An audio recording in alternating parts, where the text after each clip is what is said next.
Rather than actions that will help resolve the impasse between the federal government and striking members of the Academic Staff Union of Universities, what we see is endless brinkmanship and blame game.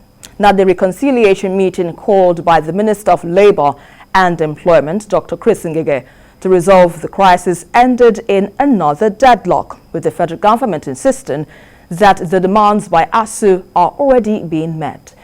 Now, the development prompted Asuu to take a stand by vowing not to call off the one-month strike. Paul, let me start with you now. Now, in that meeting, we know that Asuu says it's no longer interested in signing any memorandum of understanding, but rather wants the government to implement its earlier agreement. What do you make of this continued face-off between the federal government and Asuu regarding this matter? Once beaten, twice shy, they say. And I don't know, I can't count how many times Asuu has been beaten. You know, it's always been, okay,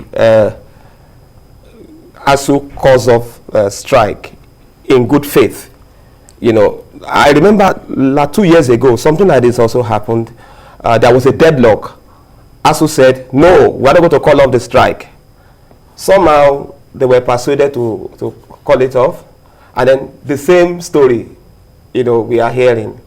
And Asuu's president said something, said, we are tired of failed promises. Mm-hmm. We are tired of, we want commitment, and the commitment is in action. Though Dr. Chris Ngige said, okay, that most of the demands have been met, a committee is being set up. For me, it's still talk. Start meeting those needs tangibly. And then you can now say, fine, yes, you are serious. You know, this has always been the issue. SANU also threatened to go on strike recently, and it's still the same issue. Agreements not fulfilled, promises not fulfilled. Asuu called off strike, was it last year? After 2 months. It's still the same agreement not met. Now let's leave that one, go to the health sector. Resident doctors, you know, went on strike, and then they suspended it in good faith.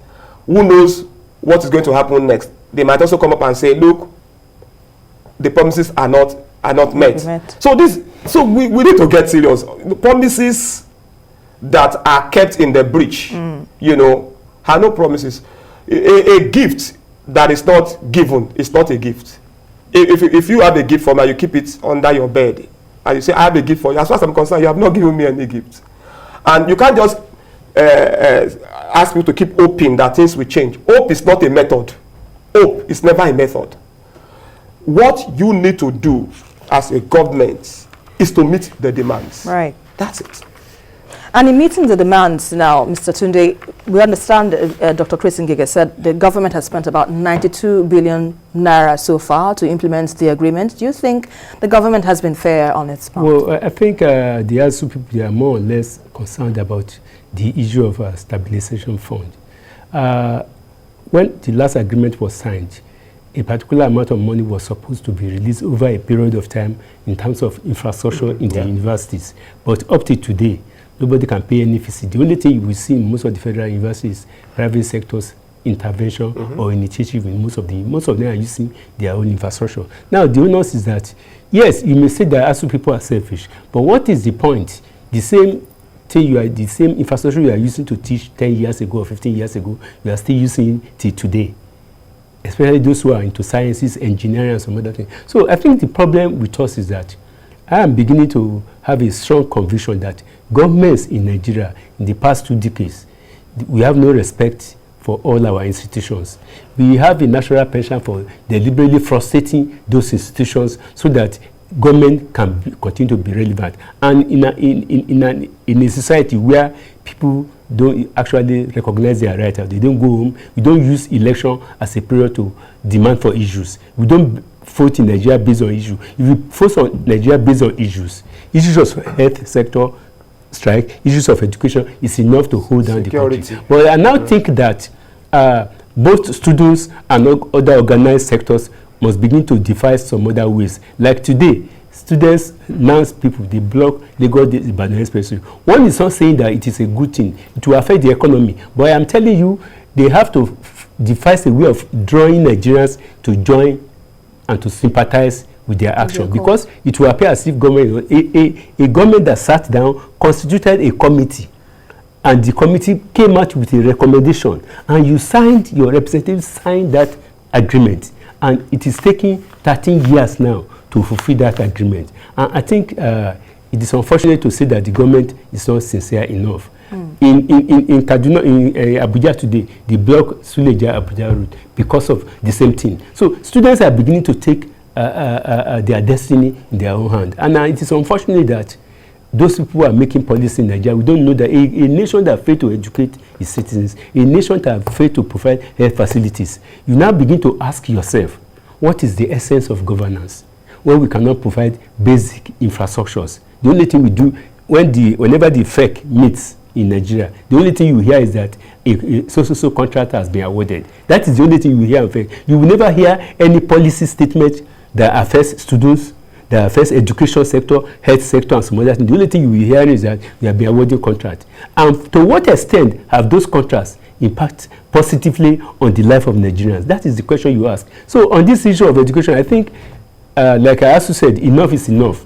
If there is no sign, it's not difficult to sign, to put pen to paper and sign anything. But the most important thing is to implementing that particular agreement. And it appears government has a natural disdain for not respecting their own agreement. And if you don't respect your agreement, I don't know where we are going to move. How can we solve the problem? But the federal government, apologies, let me bring in this now. But the federal government has said that, it has done let the federal government come out, 92 billion naira so far. Let the government come out and tell Nigerians what he has done. Okay. If although that 92 billion has not been able to affect the students, then I don't think the government has done anything. Let the government, it is the government's word against Asuu. Yes, Asuu, they have a number. Let them come out point by point. Let the education minister reel out all those things. If those people are not conscious enough, they will not be on strike. I am not holding brief for Asuu. But what we are saying is that they are talking about the general decay in the education system of Nigeria, and which the government has to be sincere enough to do. Yesterday evening, initially the minister walked out.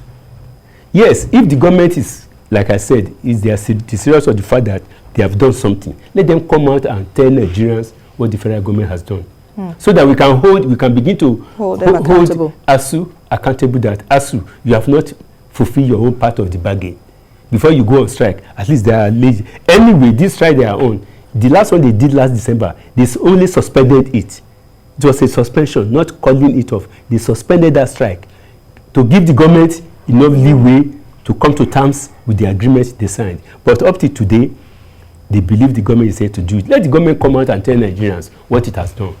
Now, Paul, when you see all this happening, because it's still the same issues that you've been talking about, the academics are asking for improved welfare, revitalization of public universities, university autonomy, among other demands. And also there's this issue about a unified payroll system, which is also a critical factor in this industrial action.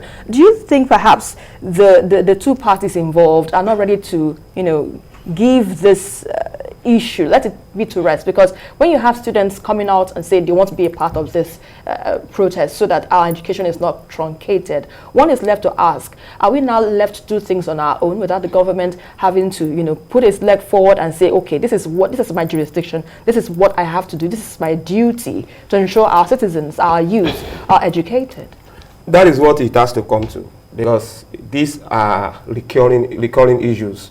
The agreement was signed in 2009. 30 years ago. And this is 2022, and we keep having the same stories. And they say that when two elephants are locked in a combat, it is the grass that suffers. So look, that's why NANS had to come up to say that, look, what is happening? This is our future that is at stake. And it's like the future of Nigeria, because youths are the leaders of tomorrow. So when Asuu goes on strike and the universities are grounded, what it means is that you are suspending the future of Nigeria. That is, if actually youth are the future of tomorrow.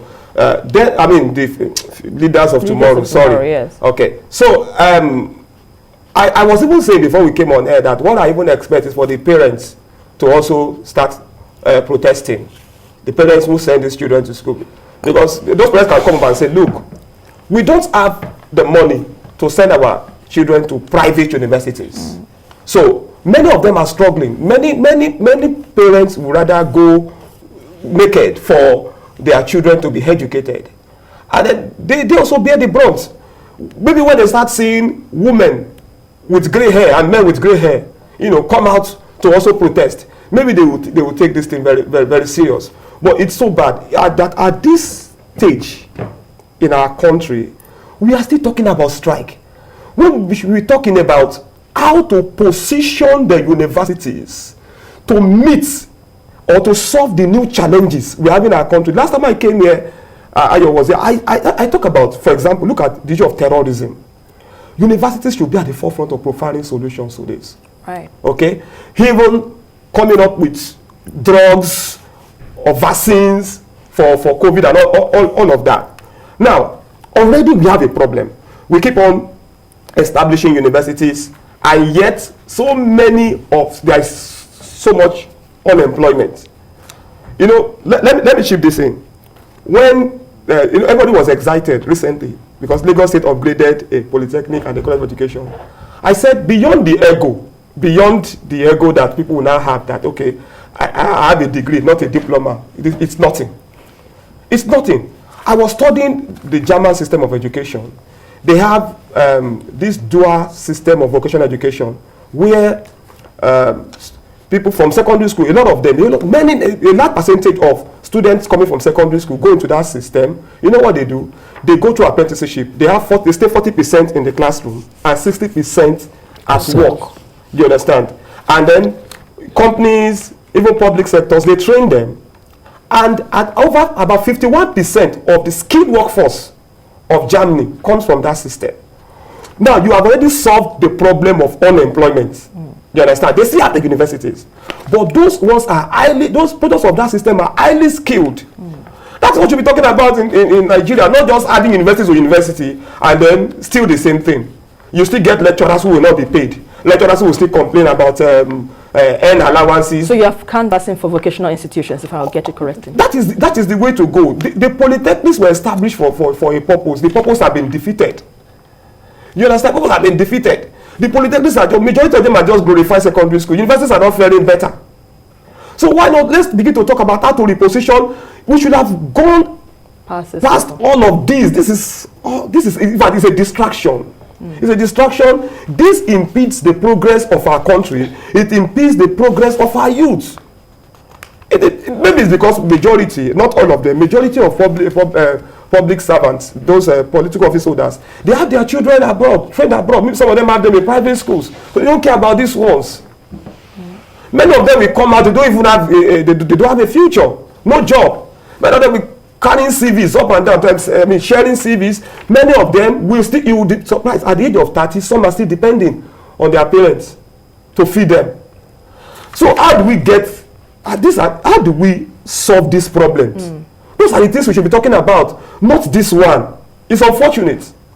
It's really unfortunate. Indeed. Now, Tunde, Paul is talking about having a skilled workforce, more or less. If we have more vocational institutions, perhaps it would resolve some of these issues that we're having, that has been on for 13 years, people having to rely to go to the classrooms to be taught by lecturers. Do you go with this position, or you have a different? Well, I think the basic problem is that we got it wrong in many areas. Number one, the kind of education system we have a lot of gaps in our education system.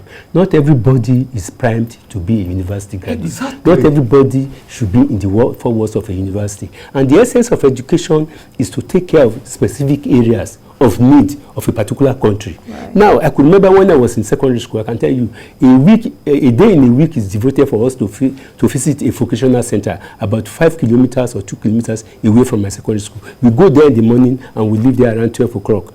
So by 12 o'clock, we return to school to have 1 or 2 more classes.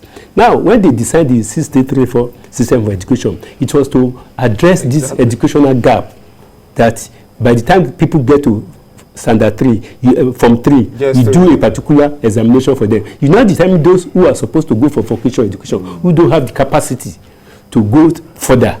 Then those ones are programmed to go and study or to learn something. But by the time they spend 3 years there, they will have spent 6 years in school. And by the time they come out after that phase of 3 years, they already have a skill. And these people can be occupied to do many other things. Most of them can be successful. Success in life is not about having a university degree. Now, but we now see from 1986 upward, we started a system of gradually phasing out teacher training colleges. I am telling you, the bulk work of teachers that we have in Nigeria today, 90% of them went through the teacher training colleges. Those are the real teachers. After teacher training college, you go to NCE. They have virtually wrapped up NCE now. They are upgraded to degree awarding. It is about imparting knowledge, not about the degree you carry in your hand. But we have destroyed our education system. We destroyed the technical colleges. We destroyed the teacher training colleges. We destroyed the polytechnic. We destroyed the college. At the end of the day, everybody wants to carry a degree that has no meaning. That is worthless. So the thing is that we have never had a government that has a clear vision about what they want to make of education in Nigeria. They don't have a vision. If they have a vision, they will work towards that vision that Nigeria of today, we need to produce more of skilled manpower than people carrying academic certificates all over the place. So when you have a lot of skilled people, most of them can employ themselves. You can begin to, through SME loans, can begin to give them loans to start up on their own. I believe that Nigeria is still underemployed because we have not actually tapped our natural resources for the benefit of the society. Let's quickly take this call we have from Birmingham, United Kingdom. Ede, please go ahead with your contribution. Good evening. Good evening to all of you. Sorry, I don't know your names, and the lady anchoring. I just want to add to the discussion. I think it's very sad, unfortunately, that students are still going through this. I went through this at least in 1993 when we were on strike for a whole year. And it's sad that 30 years, over 30 years, it's still happening. But that, be that as it may be, I think, as what was mentioned was earlier on, the people who are in government have their children abroad, so it doesn't pinch them. My prayer is that with this constitutional review they are doing, that we can get a sign-off on power, so people can actually be empowered. If the state can produce power, businesses can function, people can actually send their children to better institutions, and probably there can even be partnerships between companies and universities in order to privatize some of them, because the government is not doing a good job. I know Nigerians, once we are empowered, we will do what we need to do and we'll move the country forward. That's just my prayer, that electricity will be one of those things in this constitutional review that will get signed off. And then people can actually go on with their lives and forget about the leaders. Thank you very much, Ade. We appreciate your contribution on the show. Paul, definitely you have a cue to take from what he just said so far, because I think he made some sense. Wouldn't you agree? Yes, it actually made lots of sense. The way to go, like we have said, we've been saying, is to actually drive vocational education. Interestingly, I watched an interview of a young lady, an undergraduate, who said, I'm very happy about the Asuu strike because I'm into photography and I don't have time. I don't have the time when I'm in school. It's like school is disturbing me. And I thought to myself, what is she doing in the university? She probably should have gone to maybe go to do a 2-year diploma program in photography, and then probably she will fly. So please, this university is overrated, especially in a country where university graduates don't have much to show for it.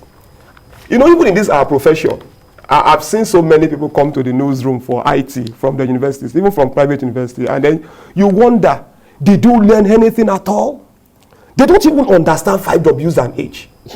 There was one that came on that said, this girl has no business being a journalist. You understand? And that's somebody studying mass communication. Most of them study the university just to have a degree. It's not even for a meal ticket, because if it is for a meal ticket, you'll be diligent and studious about it. But they just attended the higher institution to have that certificate and carry it all over. Okay, let me hold your thoughts. Let's quickly take this call from Ibadan. Please go ahead with your contribution. Yes. Good evening, Ola Kemi Adeyema. Am I correct? Yes, go ahead. Yes, Uncle Dada and Mr. Abaton. Good evening, sir. Good evening. Yes, you see, I want to believe something that education is not the process to life, but now education is life itself. Now, in this current dispensation, if they are giving us these things for education, honestly, we don't have a future. And even the attitude of the Honorable Minister, Malamadamadamu, honestly, is not encouraging. But what is very important is Mr. President and his antlers should wake up and see that better priority is being given to education so that the future of this country will be guaranteed.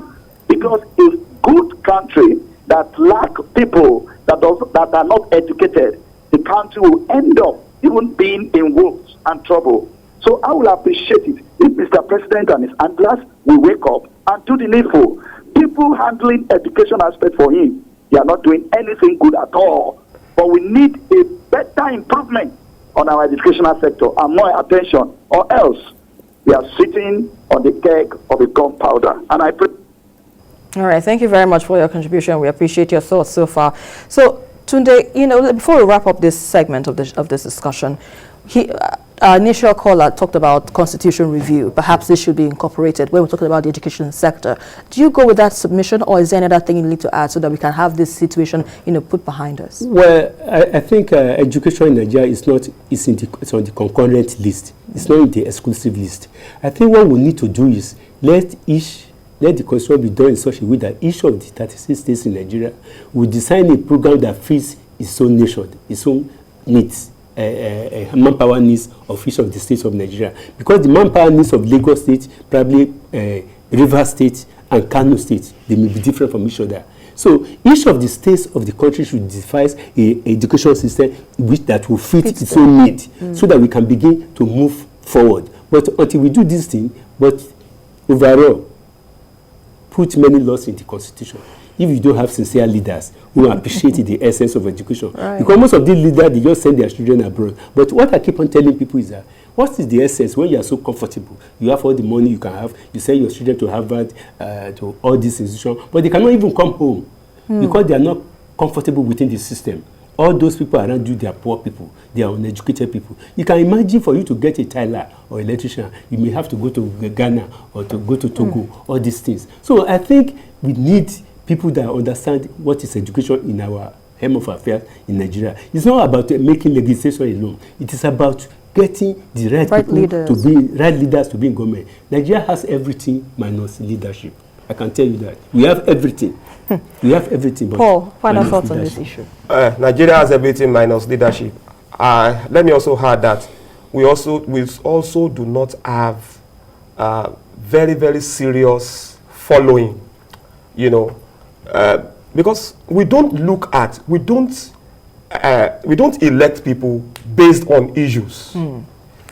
And a lot of people who have ideas, they're educated, they're enlightened, many of them even stay away, from the process. They let some of these thugs and all of that, and take charge. So we must begin to look for the right kind of leaders. Because it's been the same story. As far as I'm concerned, I don't see any difference between PDP and APC. There's no difference. There's no difference. It's just two different faces of a coin. This is the difference between six and half a dozen. It's just like if you have read Animal Farm, it was man of, they came back, that came back to square one. You understand? That's what it is. They came around, they promised, this party promised us, the ruling party promised us change. We are even worse. Quality, actually. Exactly. We are even worse than we were before. Well, let's hope everything turns out for the better and our students get back to the classrooms. In politics, optimism can be a virtue as well as a vice. Now, the politicians are usually blinded by it, and governors elected on the platform of the All Progressives Congress have declared that the party is united and ready for its national convention scheduled for Saturday, 26th of March. The chairman of the Progressives Governors Forum and governor of Kebbi State, Atiku Bagudu, said this after their meeting with President Muhammadu Buhari at the presidential villa in Abuja, and insisted that they are united behind the party and the president. Let's share this story with you.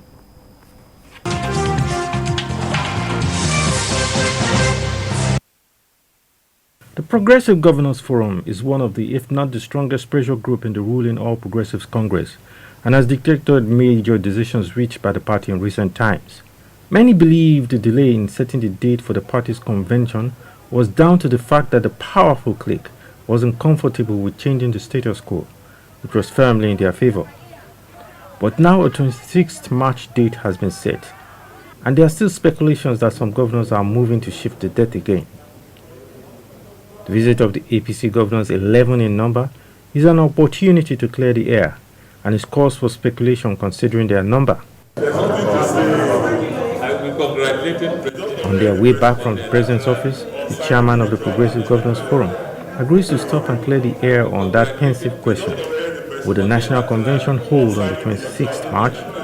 We were in this hall, about 20 APC governors, and this question came up, and we clearly said we came to discuss the National Convention, which is slated for March 26, and are working hard to ensure that on March 26, we have our convention and elect our national officers. The release of the INEC timetable for the 2023 general election gives the APC between April and June to produce a presidential candidate. It also leads to the question about whether the party and the governors in particular can present a united front and ensure a flag bearer emerges within that period. People are talking about differences of opinion before a decision is arrived at. Then maybe that is what people can. But as a body, the 22 governors of APC are united behind the party and behind the Mr. President. The governors are also in the villa to congratulate the president on his signing of the Electoral Act.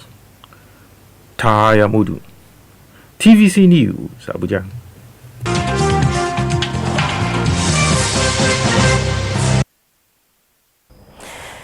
So yes, we've had the issues already on ground, and it seems like there isn't, can we say that the party is set for its national convention? Paul, are you confident that APC will hold its convention come March 26, given some speculations that perhaps it could be postponed again? Well, what are your thoughts? Well, I don't know what is going to happen really, but as far as I'm concerned, the only persons that are united are the governors. Okay, the governors are united. The governors have an agenda. They have their own agenda. You know how it is now. The governors of APC are a very, very powerful force, very powerful, a powerful bloc. But they are not the only bloc anyway. But they are a very powerful bloc because they run the parties at the state level. They run the parties at the state level, and many times they have their way. They almost always have their way. They wanted what's it called? They wanted the option of indirect primaries, and they got it. They got the president to withhold his assent to that. Most of the time they get what they want, and then it seems to me that they have decided. They decided that they want it. From the chairman, the chairman of the what's it called? The caretaker chairman is one of them. It is, of course, it's in their meetings as a member of the Progressive Governors Forum. So it's the governor's interest. But the lawmakers they are also waiting. They also have their own interest. Meanwhile, there are still clashes in the states. There are still factions in the states. And efforts are being made to reconcile. How enduring is the reconciliation? How serious, how genuine are the reconciliation efforts? So, they might get it, but it's what they're having now is some kind of fragile unity. Unity, yes, fragile unity. So for me, the governments are just like a court. Yes, they might get it, but let's see what is going to be the fallout of the convention. It will be interesting to watch, number one, the events that will lead to the convention, and then what will even happen at the convention, and what happens after the convention. So I want to adopt this sit-down look approach. Let's observe, but I am not too confident that there is the kind of decorum, sanity that is desired. I'm not confident it is existing yet. Tunde, what are your thoughts? Do you share the same sentiment as well, or you have a divergent view? Well, I think what we fail to realize so far is that since the beginning of this dispensation in 1999, governors of the various states, because of the composition and the way people emerge in office, they have always had control over the party. They did the same thing during the time of President Olusegun Obasanjo, except, of course, the fact that President Obasanjo was a very powerful and strong and stubborn president. They almost determine everything they want to do. But this time around, all this delay about convention or no convention is about personal interest. There are three clear interests in APC: the governors, the presidency, and the members of the National Assembly. Exactly. Because most of the second-term governors, they are interested in going to the Senate. And that is why they want to control the resources. If you are a senator now and your governor is interested in coming there in 2023 after his second term, if you don't support him, he may not give you the ticket because you get the ticket from the state. So this thing is about personal interest. Unfortunately for Nigeria, that is why we are not moving as a country. Because all these governors, all these people, they are looking at their personal interests higher than that of the national interest. But what I know is that they will keep on shifting the goalposts until they get to a time, maybe March or August this year, when they know that the goalposts can no longer be shifted. Naturally, by the INEC rule, they must have their convention. All the parties must have that in 12 months. Already, INEC has shifted by 1 week again because of the electoral law. So what is happening now is that the president seems to have been boxed to a corner. But at a particular point in time, the governors also know that they have to shift a little bit. The president was not allowed, he was convinced of the need not to have direct, because direct primary would take the party out of the hands of the governors. And the president, who didn't want to spend money, he also wanted consensus. So between three options, consensus, indirect, and direct. So the president settled for indirect primaries, because if he has to settle for direct primary, it will affect the interest of the governors, though they had an agreement on that level. So what we are having now is that these different tendencies in the APC, because of power and personal interest, they are holding each other, they are looking at each other like this. But what I know is that the moment they are able to have confession, in whatever way they have it, it will shape the future of things to come in APC. It will shape how the governorship candidate and presidential candidate and National Assembly candidate are going to emerge. And that is why all this force. Naturally, Buni, who is the chairman of the Katika Committee, is one of the governors. And the governors are always one when they want to hold the party. But this time around, the president wanted another candidate for his own agenda too, for his own interest. But whether the three parties in the party like it or not, there must be a national convention.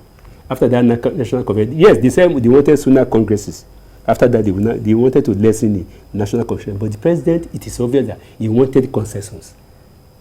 But that is where the problem lies. If they are able to have their convention this March, between March and August, there is going to be a lot of movement within the party.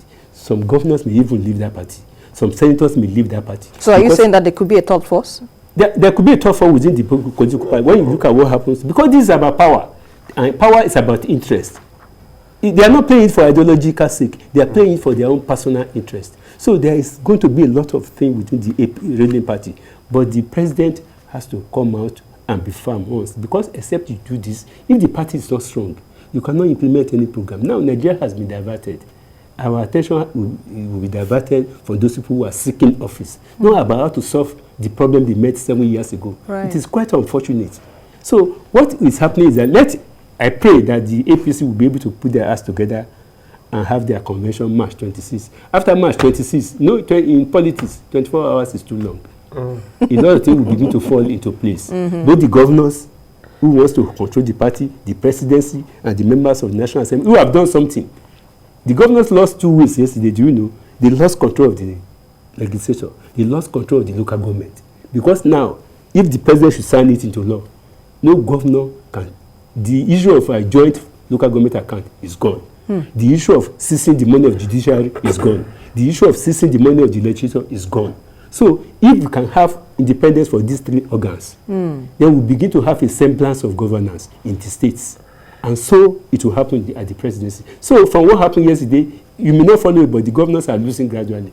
Because if you don't have control over the state legislature, you don't have control over the finances of the judiciary, and we don't have control over local government, then what are you going to control?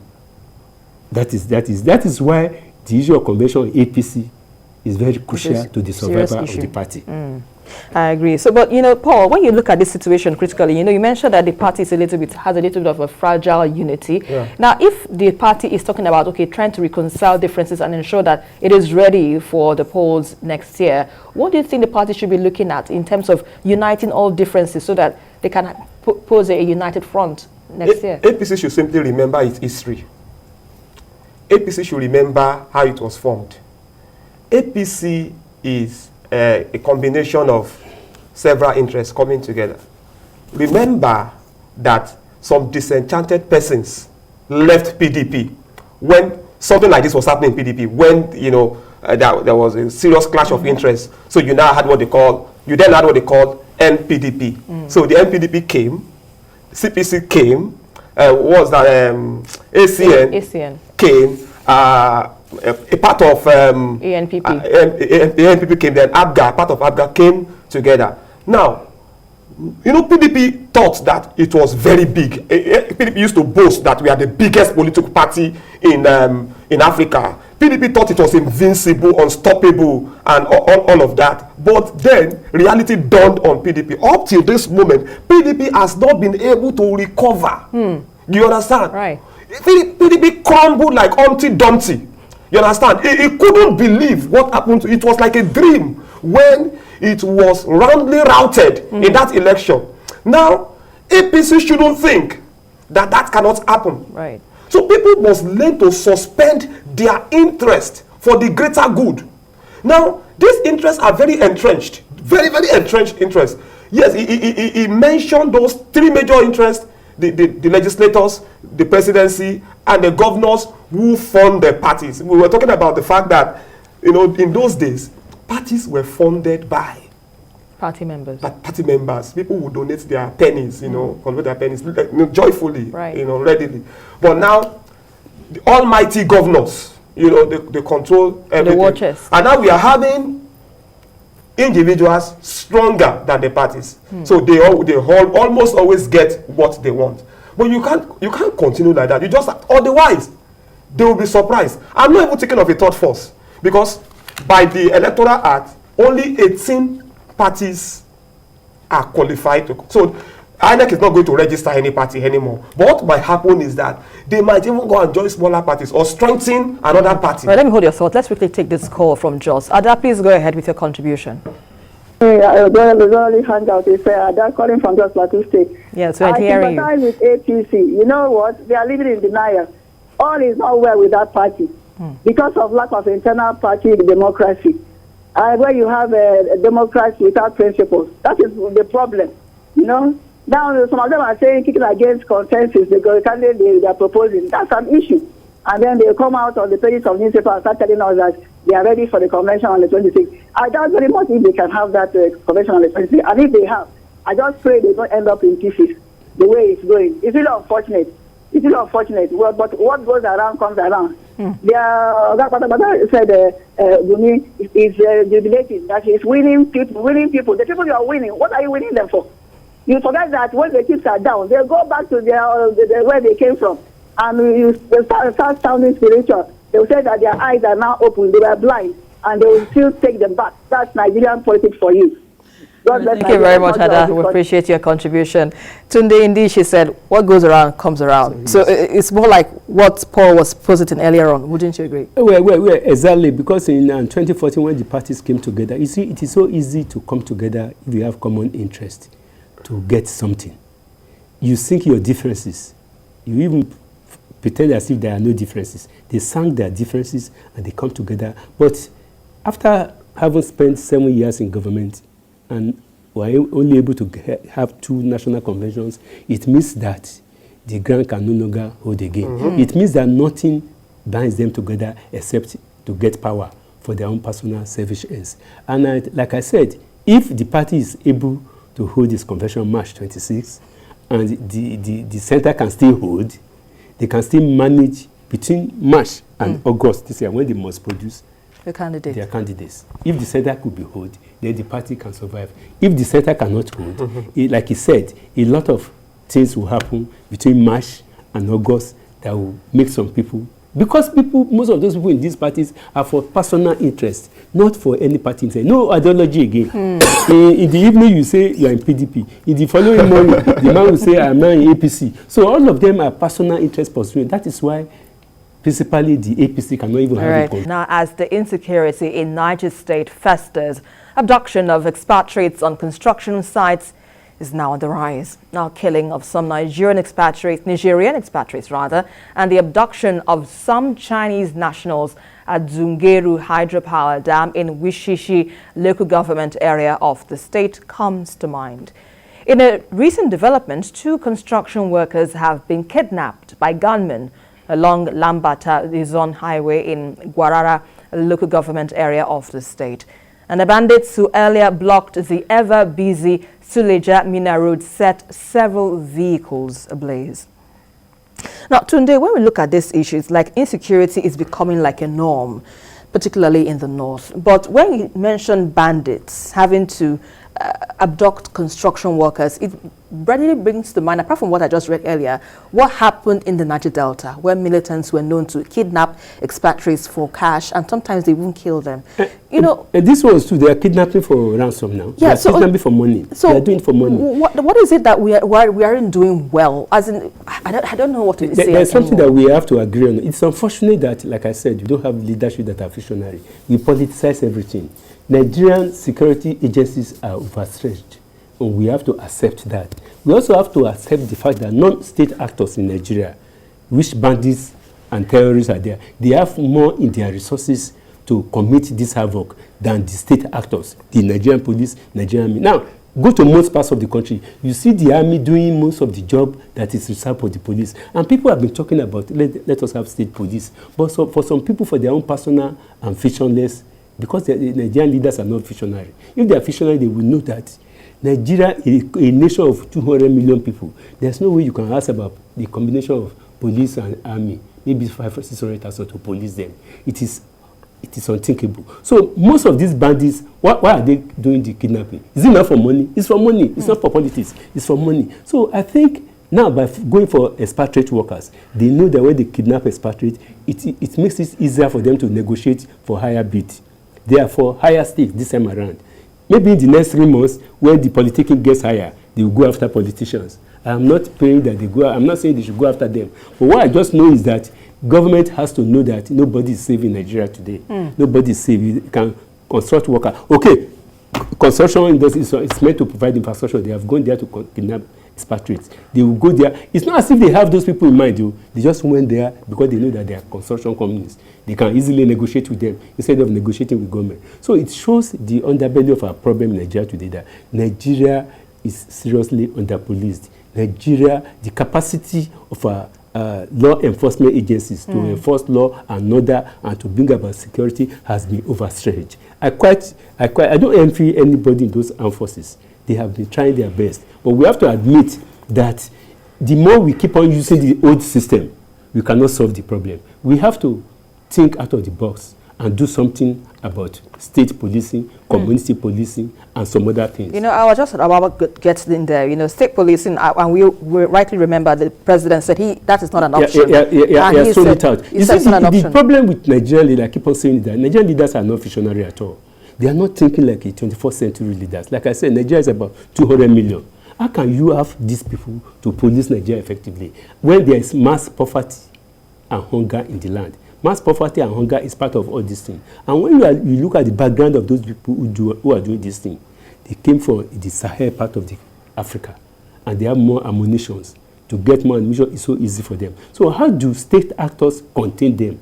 It means our security forces can no longer contain the excesses of these people. If you cannot contain, what it means is that our facilities, our capacity has been overstretched. If our capacity has been overstretched, what do? We break down the level of enforcement. We break it down to community, to state. Well, if the president says that, it means the president is out of tune. I must say it.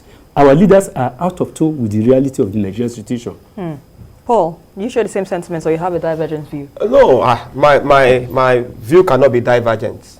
You see, I hope this is not a sickness we just have to live with. You know, there are some sicknesses you live with. If you are diabetic, there's no cure. You have to keep managing it. If you have glaucoma, there's no cure. You have to keep managing it. I hope banditry is not something that we now say, okay, that is how Nigeria is, no solution. Because that is the way it's looking now. It's something we have been living with. It's something that that we have not found a solution to. And he made some salient points. You see, we talk about community police, what's it called, state police and all of that. But I'm convinced that there is no political will, and I don't understand the reasons. There's no political will to deal with these things. Niger State governors said it some time ago that there were people in government who were sympathetic towards bandits, who were in cahoots with the bandits.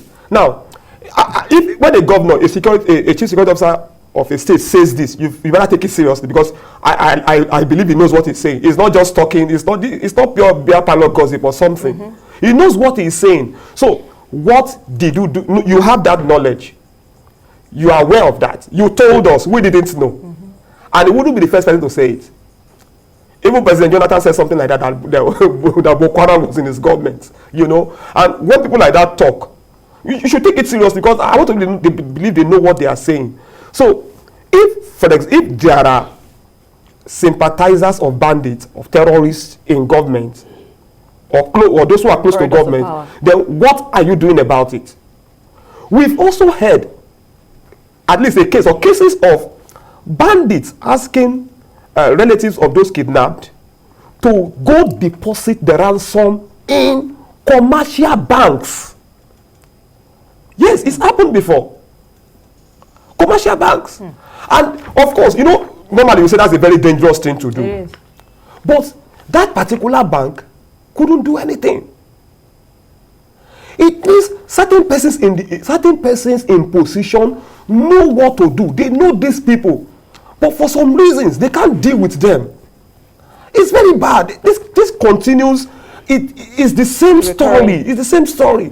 And many times what we hear is that, okay, they've done it, then maybe police now come after they've done. And then he said something that's very, very important. Our security, our law enforcement agencies do not have resources to combat this. Okay, if you are just two policemen guarding a place and you see bandits coming on 50 motorcycles with weapons. You understand, powerful weapons, and then you are just carrying some inferior weapons, you will take to your heels. That is the sensible thing to do. You take to your heels, because you know that you can't confront them. Yes. So this is going to continue. The question is this: where will they eat next? So what is the solution to this situation? Tunde, let me start with you before we wrap up. The solution is that our leaders have to be realistic. They have to forget their own either political or personal interest and be visionary about if they want to retain Nigeria, if they want Nigeria to remain cohesive, if they want Nigeria to be a country of investors who will come to Nigeria. Our leaders have to think after the box. If you are doing something in the same way, it's like in mathematics now, to get to a particular answer, you may use simultaneous equation, you may use quadratic equation, you may get to the answer. To get to that answer. But Nigeria is the only country where we keep on using the old system that has never worked, and it will never work, and it won't work. So our leaders have to wake up from their slumber. They have to. Nigeria of 21st century is different from Nigeria of 1960. So we have to do something. We have to think out of the box to keep this country. Nigeria is a beautiful country. Indeed. Nigeria is the hope of Africa. But I have my very serious concern that the kind of leaders we have in Nigeria today, it cannot take Nigeria anywhere. Well, we have to think out of the box. Paul, final thoughts. Yes, we have to think out of the box. You cannot be doing the same thing same way and expect a different result. So there should be a strong decision to get rid of banditry. We've suggested on this program that there should be a coordinated attacks on the camps of these bandits. Yes, they were doing that at some point, but that seems to have stopped. So we need government to wake up. Right. That's a fine place to leave it, gentlemen. Thank you very much for your insights on today's edition of Journalist Hangout. Paul Dada and Tunde Abaton, we appreciate It's a pleasure to be here. And that's about it on Journalist Hangout. Don't forget you can watch a repeat broadcast tonight at 11 and also join us on Sunday from 1:30 to 3:30 p.m. We are also on YouTube at youtube.com/TVC News Nigeria. I am Esther Makwariola. Many thanks for watching. Bye for now and God bless Nigeria.